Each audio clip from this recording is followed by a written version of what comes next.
In the name of Allah, the Beneficent, the Merciful, we thank Allah, and we could never thank Him enough for His intervention in our affairs in the person of Master Farad Muhammad, and for His raising up from among us a divine leader, teacher, and guide in the personage of the Most Honorable Elijah Muhammad.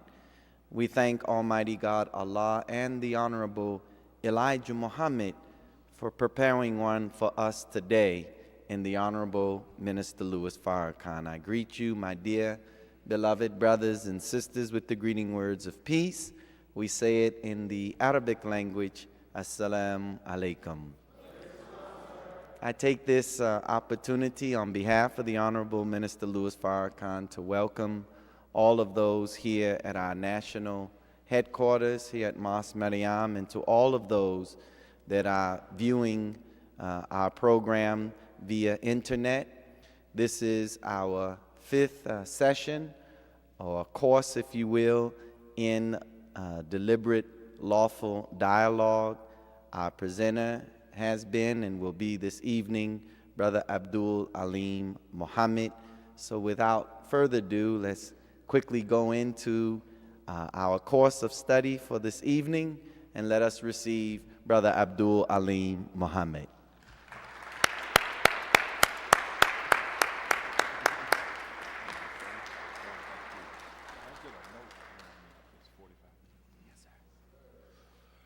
Assalamu alaikum.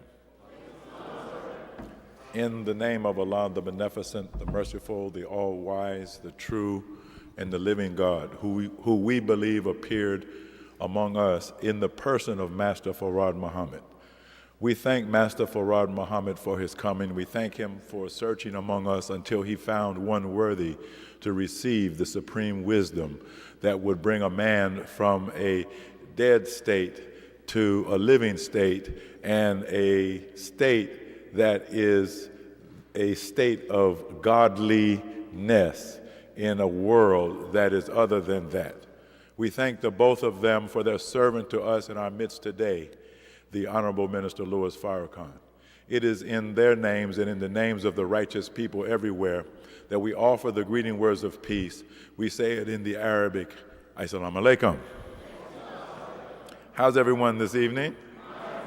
I too am fine, giving thanks and praise to Allah, working hard in His name, trying to make His word my bond. Let me begin with a few housekeeping chores. As Brother Ishmael said to us, this is the fifth and actually the last dialogue class for this particular level. There are advanced classes and courses that, inshallah, may be presented at a future date. But next week, we want to shift from the dialogue to the management training. Dialogue is not really just about talking. As you have already learned, dialogue is a meeting of meaning, and it leads to a higher understanding and appreciation and acceptance of truth. It is useful for solving problems, eliminating dilemmas and contradictions, achieving consensus, making decisions, and taking actions. And that's where management comes in, because when you take action, if you don't take it correctly, in other words, if your science of implementation is not equal to your science of problem solving through dialogue, then you still will not be as successful as you need to be. So dialogue and management go together. So next week, we will have part one of the management series presented by Brother Michael Muhammad. And that topic next week will be saving ourselves, the universal basics of management. So you don't want to miss that. Now, I'm happy this evening because at long last, the monologue on dialogue is about to come to a close. So our topic this evening is America's Fall, Engineering Our Rise, Why the Nation of Islam Will Never Fall Again. And if we're lucky, we'll have an opportunity to do a little demonstration of what dialogue is all about. So is everybody ready? I'm going to have to come out here again. Okay, I see the slide is up. We were having a little difficulty, but I see it's up.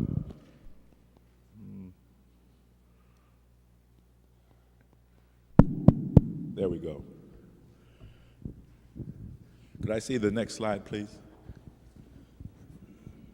Next slide. And the next.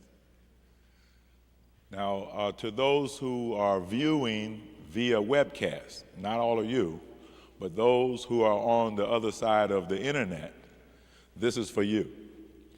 We want you to send your questions and or comments to this email address or to this website. How are they going to do that? That's not correct. I think I need some technical assistance here. I don't think that's correct. But write it down anyhow, and just in case it is correct. And there may be a prompt when you get to that website of how you can send in your question or your comment. Now, inshallah, if we have enough time, we will try to take up as many questions or comments as possible via the internet. But time is going to be our great enemy tonight. We have a lot to cover and not much time to do it in. So this is for the audience that is on the internet. Now, for the audience here locally in Chicago, you either have cards or someone will shortly pass you cards. What we want you to write down on your card is what topic do you think might be appropriate for a short demonstration of dialogue tonight. What do you think would be a good dialogue topic? Not some grand topic that would take hours and hours and hours, but just something little short, little light that we might have a spontaneous dialogue. The reason that we want to do it that way is to show how easy it is to dialogue. That it doesn't take a great deal of preparation or formality in order to do dialogue. We also want to demonstrate the spontaneity of it. That I compare dialogue sometimes to jazz. I'm a great jazz fan. And the thing that I like about jazz is that jazz is spontaneous. The artist, the jazz artist, never plays the song the same way twice. But it's the feel of the moment. It's spontaneous. In fact, one definition of jazz that I heard that's very good is that it captures the impulse of life as it's happening. And so dialogue is like that. It captures the impulse of the moment. It's not necessarily something that is rehearsed and thought out in advance. It's spontaneous. And so we want to do a demonstration that sort of shows that very important point. Could I see the next slide, please? So we want to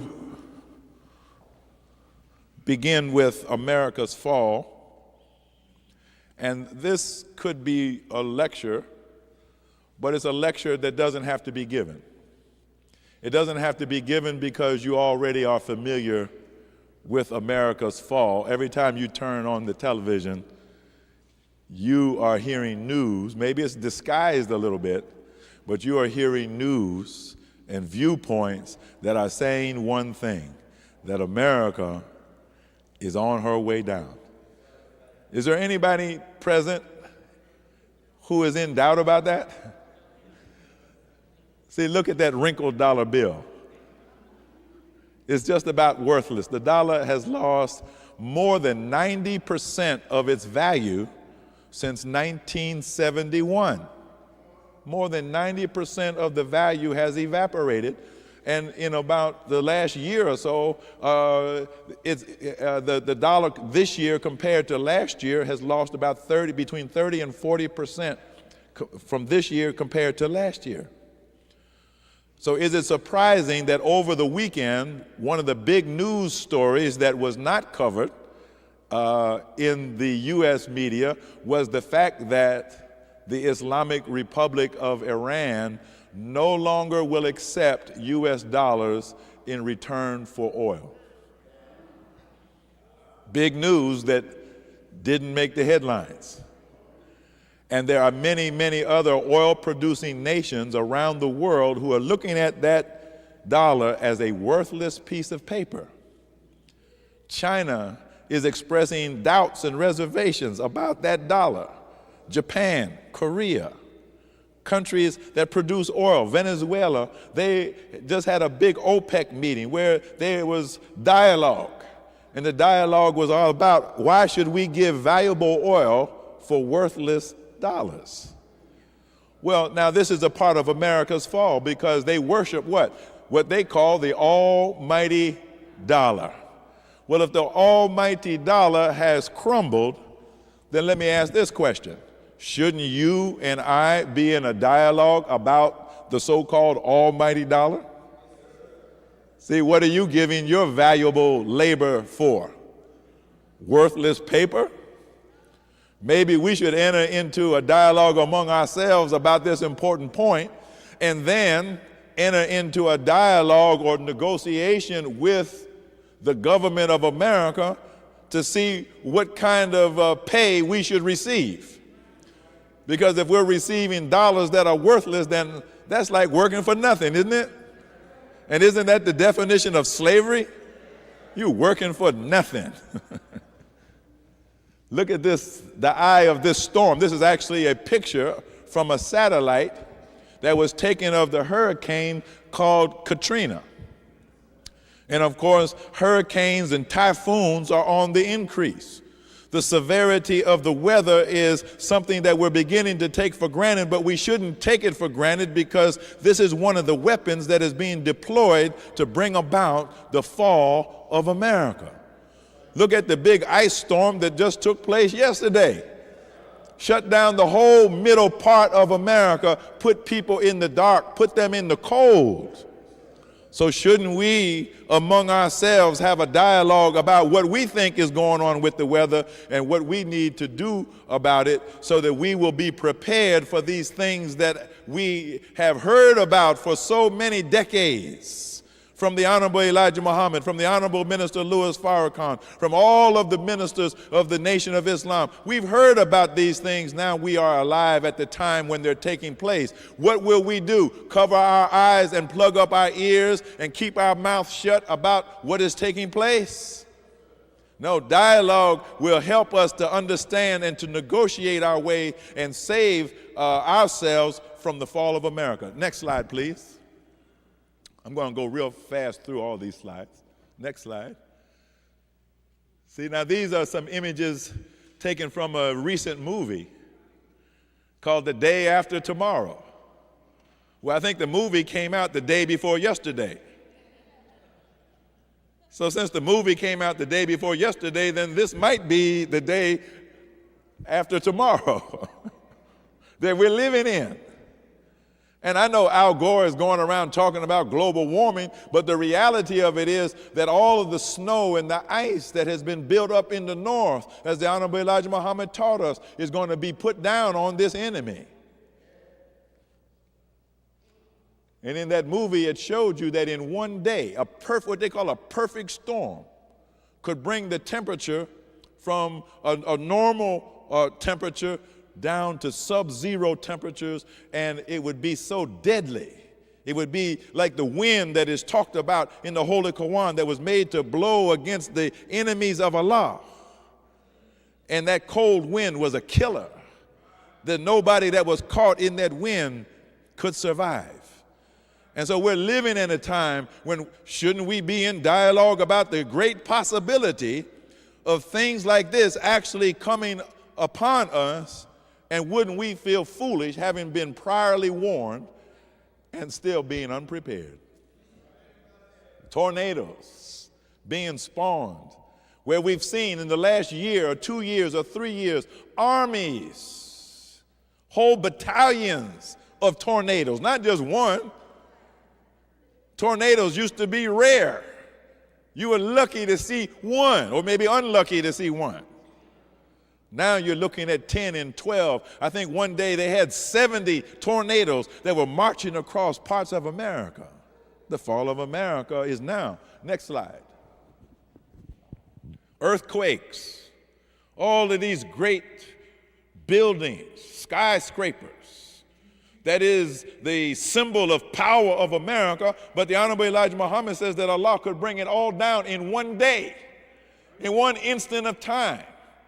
He asked the question, when the earth itself begins to move beneath your feet, where will you flee to? Where will you go? And so these are the things that we need to dialogue about, because we have been taught all about this. We know who makes rain, hail, snow, and earthquake.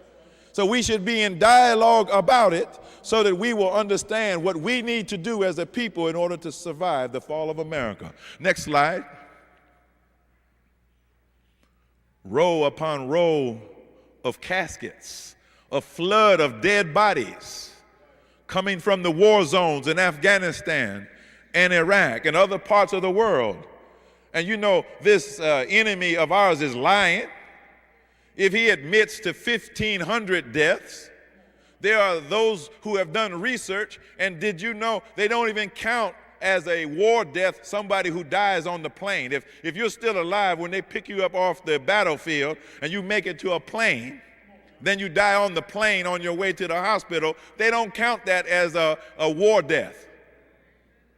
Or if you die in the hospital, or if you die after you get here, they don't actually count that. So there are some researchers who say that if you looked at the actual deaths due to the war in Afghanistan and Iraq, that the death toll is well past 15,000. And then if you do the math, for every single death that occurs in a violent shooting situation, there are 7 others who are wounded. So it may be as high as 75,000 who have been wounded in the wars that America finds herself bogged down in. If we go back to 1991, during the first Gulf War, there were over 500,000 troops that were deployed in the first Gulf War. Do you know that well over 50% of those troops that were in the Gulf in 1991 have filed for some form of disability, and over 300,000 of them have died since 1991. We need to be in dialogue about what's really going on. They're using weapons that are illegal, that are made of depleted uranium. The shells that they're shooting, the bombs that they're dropping, depleted uranium. And so these soldiers coming back from Iraq and Iran, coming back from Afghanistan, they're radioactive. They're coming home with radiation sickness. Now, if your husband's been in the war, or nowadays we could say your wife has been in the war and comes back home radioactive and in the bed with you now, well, now you become radioactive. And so they're giving birth to defective babies, malformed babies. This is coming into the community. It's already here.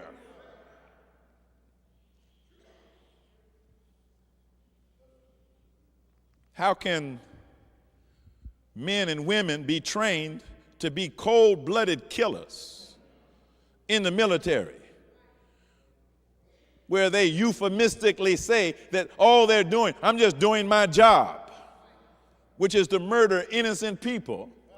Now, how can they be reintegrated back into the community when they get discharged from the army and be normal? So they're killing their wives, they're killing their children, they're killing themselves.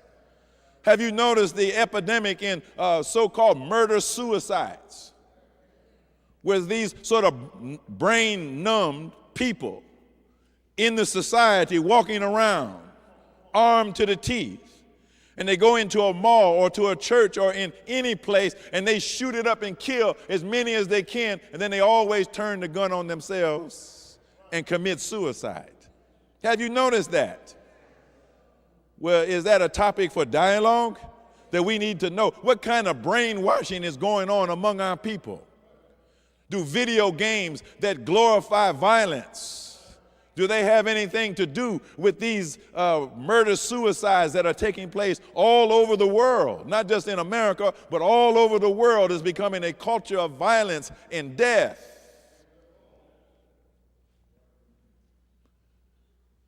Next slide. America's fall. She's preparing for a great battle in the sky. Got missiles and deadly satellites and other weapons, beam weapons, energy weapons. What is she so excited about? What enemy does she have that is above her head? Well, we know all about it, because the Honorable Elijah Muhammad has taught us about this more than 70 years ago. And so should we be in dialogue about the mother plane? Sometimes we walk around like we're scared to mention the mother plane. Like we're scared to mention that we actually have the solution to the UFO phenomenon. That people are out there in the community scratching their heads wondering what's going on. What was it that I saw last night? And we got the answer. So shouldn't we be in dialogue about that? To encourage one another. I mean, one of the most encouraging things about being a Muslim is to hear about the mother plane. That's what makes us so bold. That's what makes us so fearless. It's not that we have any weapons to use against anybody, but we know somebody that got a mighty weapon. Is that right? Next slide. Can you see that one over there? Somebody said two devils. Yeah, see, you got the devil in the White House. Of course, you've always had that. But at least they tried to hide it. Now we have come down to the time where they don't even attempt to hide the fact that they are satanic and evil. They don't care anything about the truth, do they? All they care about is killing and murder and robbery of people in far-off countries and right here at home. Look at how they are robbing the American middle class, the homeowner, where you bought a house for $300,000 and you got a 30-year variable rate mortgage. And the interest rates are headed up on your 30-year note mortgage, but the value of the house is headed down. So now you locked into a 30-year mortgage in a house that you can't sell on the market for what you owe. Now that is a hell of a predicament to be.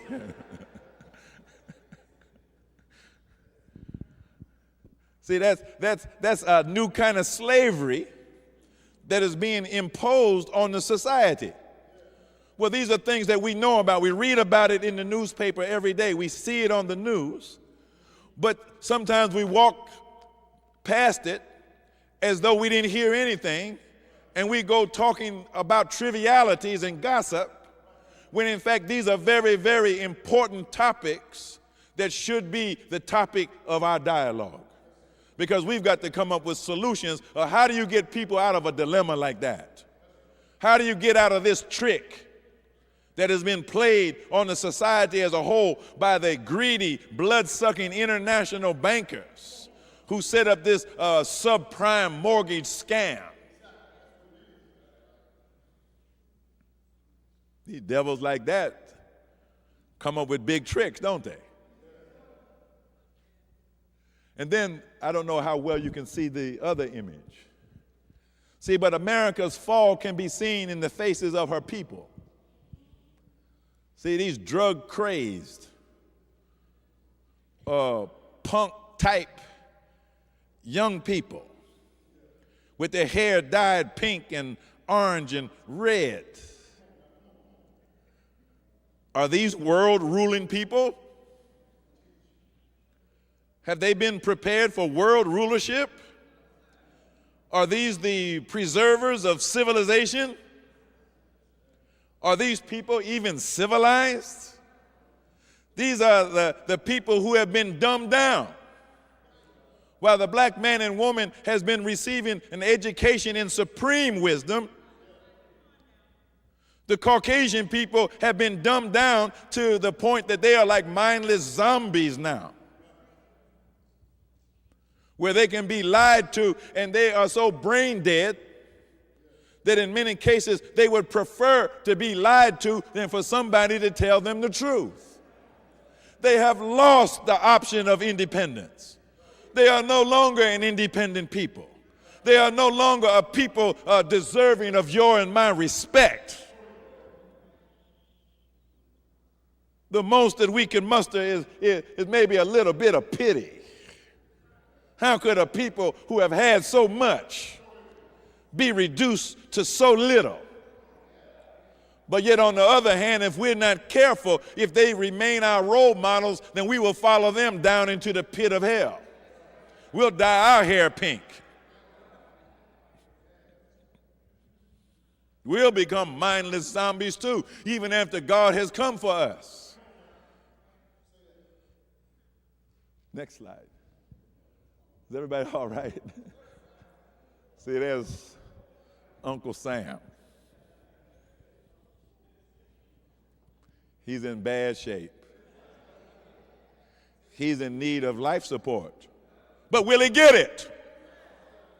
See, the scripture says that Babylon could have been saved. See, Uncle Sam in the emergency room, he could have been saved. But he was not. He was pronounced DOA, dead on arrival. See, it's plain, isn't it? So don't we have something to talk about? We have been the servants in this man's house, in this man's mansion, and all around us the evidence is raining down on our heads that this man, this people, this nation is under God's judgment and chastisement. It's so plain, even a fool can see it. So why don't we pick up the tools of dialogue and management and begin to engineer our rise in the midst of their fall? Next slide, please. See, our rise began in the holds of slave ships. See, it didn't look like a rise. But if we understand the prophecies as it relates to us, we had to be transported into a strange land among a strange people to be afflicted for 400 years. This was God's promise and bargain with our father Abraham. Don't we need to be in dialogue about what is the meaning of our affliction? Be in a dialogue with one another, but even more so, be in a dialogue with God himself, so that we come to an understanding of why it was necessary for us to be so brutally treated. What did God have in his mind for us that he would allow us to be shipped across the ocean like cattle, like some kind of a commodity on the marketplace? Why did God agree with that to allow it to be done? Don't act like you don't have any questions about that. You do. So Allah says in the Holy Quran, call on me and I will answer you. So you need to be in dialogue with God about his will and his plans for us. And then the special part at the end in that contract that he made with Abraham, and then after that time, I will come. Well, has he come? And he promised that he would judge that nation whom we would have served, and that he would then deliver us with great substance. Well, what is the great substance, Allah? We need to understand. So we can't be like mute beasts just because they treated us like mute beasts who had not the capacity to think and to deliberate on our own condition. So since we're human beings in the image and likeness of God, and now we've been taught a little something, Actually, I should say, no, we've been taught a great deal. But now we've been taught a little something about dialogue, which allows us to get into a proper relationship with God and with one another. Next slide, please. See, our rise has to begin with a dialogue about what happened to us, so that we begin to understand that our present condition is based on what happened to our fathers and mothers in the past. And that what we do today through deliberative dialogue and proper management can change the meaning of what happened to them. That if we do nothing except play the role of victim, then that's all they ever could be. But if on the other hand we understand the promise of God as it was made through our father Abraham, then we change the meaning of our enslavement. That in fact it wasn't an enslavement that was due strictly to the evil of the slave master, but it was a bargain made with God. It was a contract made with God. That we were always on a divine mission with God. And we upheld our end of the bargain, and now God is upholding his end of the bargain. But we have to be man enough and woman enough to stand up and dialogue and get the meaning of this experience. Next slide. Is everybody all right? Does this make sense?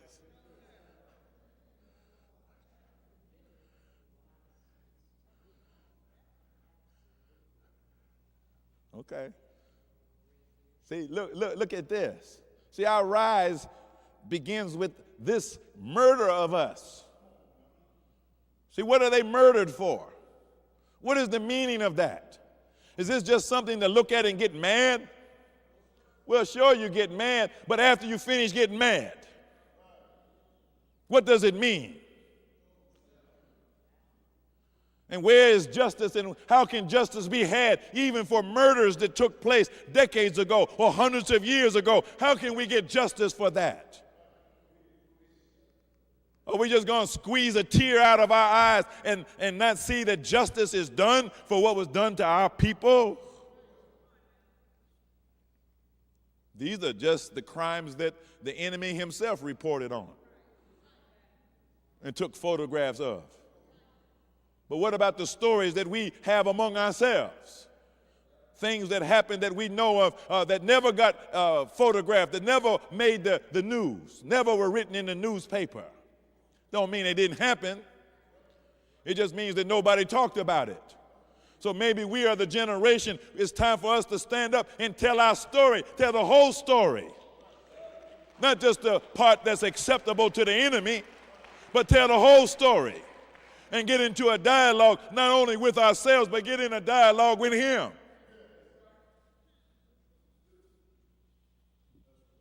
I told you about the family reunion that my family had. Let me give you an update on that. They actually made a movie of the plantation where my ancestors were slaves. They actually made a movie, and they got their descendants, what the Honorable Elijah Muhammad called the slave master's children, got them on tape. And do you know what this one wicked demon said about one of my ancestors? Well, he never actually asked to be paid. That was her justification for why they didn't get nothing. Well, they were just happy. He, meaning this particular man, he was just so happy to give his service. And he never actually asked us to be paid. So I said, now, wait a minute, that's all it takes? Well, wait a minute, if he didn't have sense enough to ask you,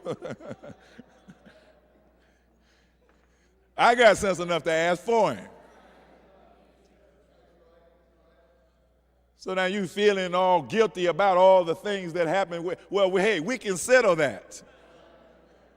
Said Honorable Elijah Muhammad gave us the formula. Oh, you feel sorry? Okay, divide it up. Let's divide it up.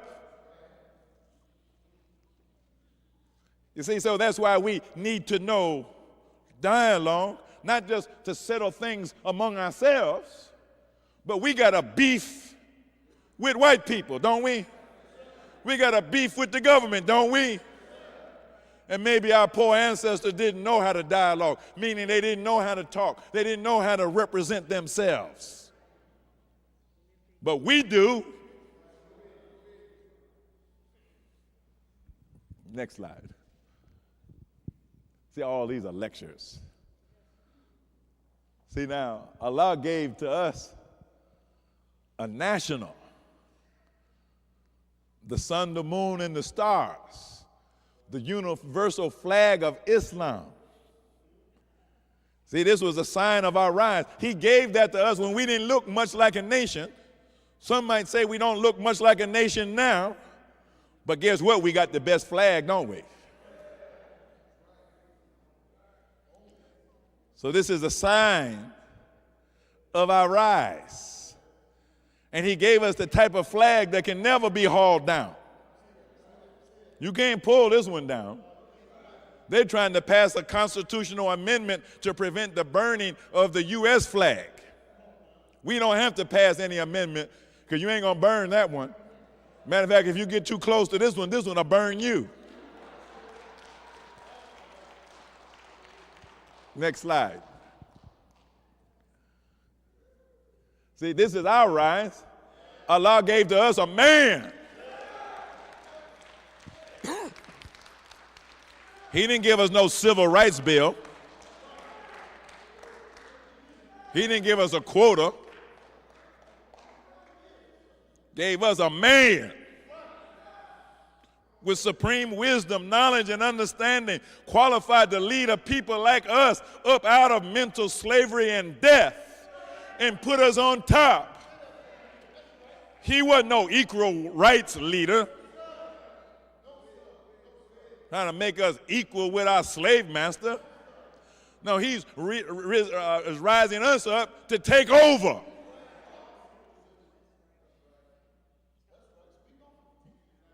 Why would God teach a man supreme wisdom unless he meant for that man to rule? Says in our lessons that we are to be the perfect rulers, not the perfect servants, the perfect rulers. Just like he promised Abraham that he would make Abraham's seeds, the rulers. Well, now we need to be in dialogue about that role of rulership. What does it mean to rule? How would we rule? What kind of education did this man receive, and how can we duplicate that education so we can truly be his students? We got a whole lot to dialogue about. Next slide. See, this is our rise. This is the process that we have undergone or are undergoing, and that many, many millions of our people must undergo. Well, what is the nature of this process? We can't be content just to be the beneficiaries of the process. We must become the masters of the process so that what was done for us, we can do for others. We spend a lot of time on this. Next slide. See, he didn't stop with just one man.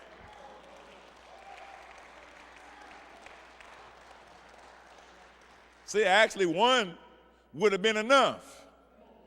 But he gave us another one. Like 2 arrows shot from the same bow. All aimed at the heart of the black man. And they right on target, aren't they? Where would we be without the Honorable Minister Louis Farrakhan? So shouldn't we be in dialogue about this man and what he means to us? In fact, since he's still in our midst among us, shouldn't we be in dialogue with him? Sharing with him our points of view, our concerns, our questions, our comments, giving him the feedback that might be encouraging to him, or to show that we too are ready to make a contribution to the rise of our nation. Next slide. Going real fast here. See, that's some of this land that we can call our own. If we have some of these worthless dollars, maybe we should get all that we can together so we can go purchase some land with worthless dollars. That sounds like a big deal, a good deal. We got to have some place that we can put our foot down on. That's ours. If things get really tight in Chicago, now what part of it do you own? Or in Milwaukee or Atlanta or Los Angeles, what part do you own that you got a right to just be there, or else they might just squeeze you out? If they try to squeeze you out, where are you going? Next slide. So some of this land that we can call our own. Next slide. See, they're surprised back there that I'm going so fast. Next slide, please. See, now this is a vision of our 9 ministries arranged as though it were a city. It's like a vision of a promised land. It's just to put an idea in the mind of how our government might look. Like if you were coming in, this is like a bird's eye view. If you were gliding in on a plane, or you were coming in on a helicopter, and you came over a mountain ridge and looked down in a valley, so you might see a city like this all laid out. Well, this would be the city of the righteous, where the 9 ministries are there representing the kind of life that the people would be living in that kind of a place, indicating that all of their needs would be met. Well, now this is just an image. This is just a vision. There's no place that you can actually go to that's like that, but you can imagine it. You can have a vision of it. And based on that vision, then you can enter into dialogue with one another to see how could we achieve that? How can we actually build a place like that? Because if we can see it here, if we can discuss it among ourselves, and then we come to a consensus about that's the kind of life that we would like to have for ourselves and our children, then that's evidence that we have the power to bring it about.